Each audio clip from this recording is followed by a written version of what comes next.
Okay, I will pass it back on to James, who will summarize the group's thoughts on the fourth charter question. James, back over to you. Thanks, Lars. So Charter Question D asks whether the working group should develop requirements or best practices for registrars to make information available for registrants regarding their options to dispute a transfer.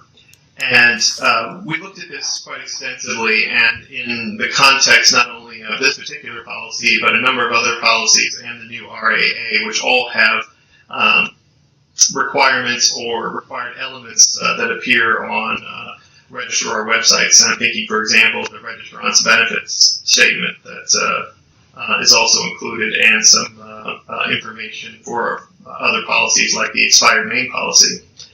So taking a step back from that, we do believe that it is very difficult to find all of the information and resources from a registrant's point of view necessary to dispute a transfer. And so what we're recommending is that ICANN develop a single information source on its website and make this easily accessible, perhaps even translatable to registrants who need that resource. And then registrars, rather than recreating that information, which could create inconsistencies, registrars will be asked to link to that page, that resource page on the ICANN website. And I think that's the recommendation. It's fairly non-controversial, I think, within the working group that we would centralize those resources within ICANN and then have registrars link to it. Thank you, James. Mikey, do you have anything to add at this point?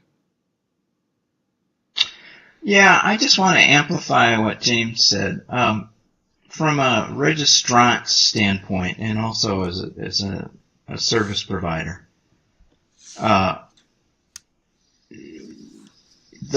way that the information about how a registrant goes about resolving a dispute is really a mess right now.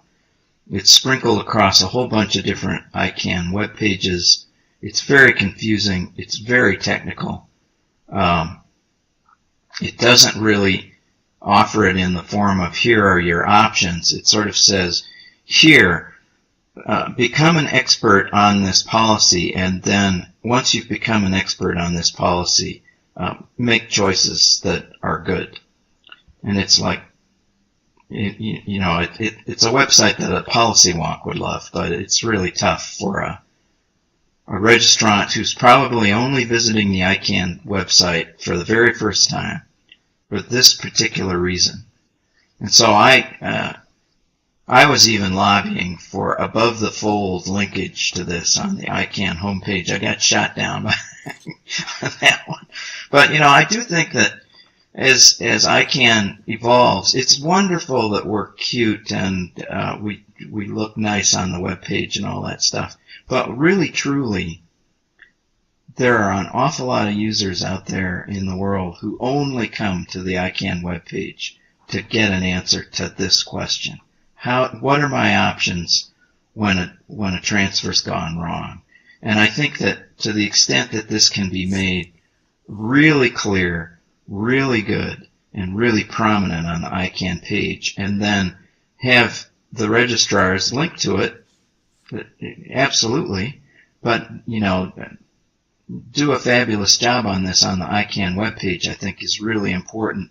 And I'm sort of nudging the perennial redesign the ICANN website processes, because it seems like we redesign it sort of every 3 years, and I'm hoping that these words in this policy will echo in history down to those web page redesigners so that we never lose sight of how important this is. Mikey, thank you very much, and James as well.